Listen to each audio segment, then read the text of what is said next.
Parliament جو ہے اس کا کام ہی یہی ہے کہ وہ آئین قانون اس میں کوئی ترمیم وغیرہ یہ اس کا جاب ہے، اس کی ڈیوٹی ہے، اور یہ ہماری ڈیوٹی ہے کہ ہم ملک کی حالات کے تحت اور ایک ضرورت کے تحت ملک پہ قانون سازی بھی کریں، قانون میں ترمیم بھی کریں، آئینی ترمیم بھی لائیں۔ لیکن ظاہر ہے کہ جب ترمیم آتی ہے تو اس پر اختلاف ممکن ہوتا ہے، تو جو مسودہ حکومت کی طرف سے لایا گیا ہم نے اسے اکثر مسترد کر دیا تھا، اور وہ کسی قیمت پر بھی قابل قبول نہیں تھا۔ اس سے پارلیمنٹ کی توقیر ختم ہو جاتی، اس سے ہماری عدلیہ کمزور ہو جاتی، اس سے ہمارے تمام پاکستان کے عام شہریوں کے انسانی حقوق جو ہے وہ تباہ ہو جاتے، اور ان کی کوئی حیثیت نہ رہ جاتی۔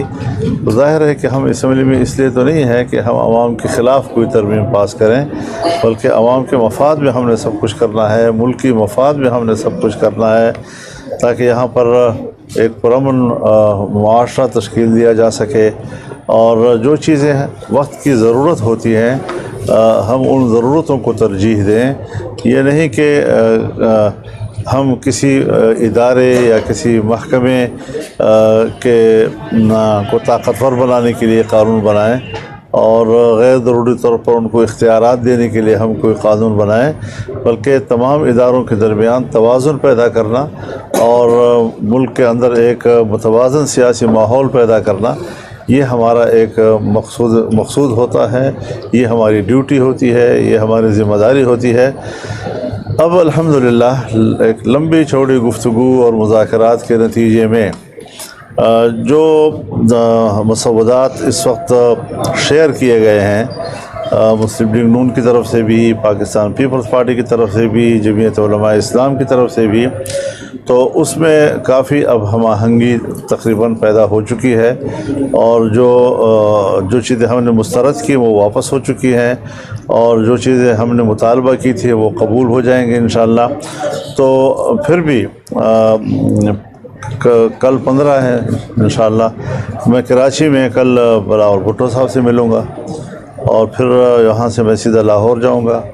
میں میاں نواز شریف صاحب سے بھی ملوں گا وہاں پہ،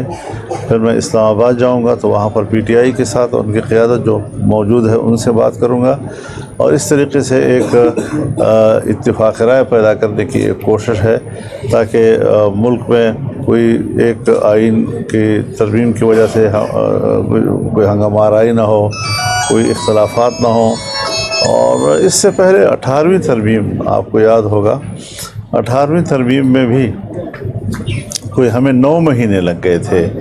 جب 18ویں ترمیم میں ہمیں 9 مہینے لگ گئے تھے تو اب 26ویں ترمیم میں ہمیں 9 دن تو دے دینے چاہیے کہ ہم اس میں دیکھ سکیں، اس کا نوک پلک ٹھیک کر سکیں، اس میں کوئی غلطی ہے تو اس کو نکال سکیں، کوئی اچھی بات ہے تو وہ ڈال سکیں اس کے اندر۔ تو یہ سارا ایک بڑا لمبا ایک ایکسرسائز ہے،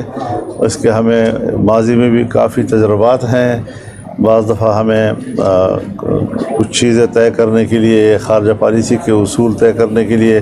6 مہینے تک ہمیں کمیٹی روم میں بیٹھنا پڑا۔ تو آج کیا مسئلہ ہے کہ ہم 1 مہینہ بھی دینے کو تیار نہیں ہیں، اور ایسی کوئی جلدی ہم پر مسلط کی گئی، لیکن ہم اس سے متاثر نہیں ہوئے، اور ہم نے کہا نہیں، جب تک کہ ہم اطمینان حاصل نہیں کریں گے اس وقت تک کوئی ترمیم نہیں آئے گی، اور اگر آئی تو ہم اس کو مسترد کریں گے۔ جی اب الحمدللہ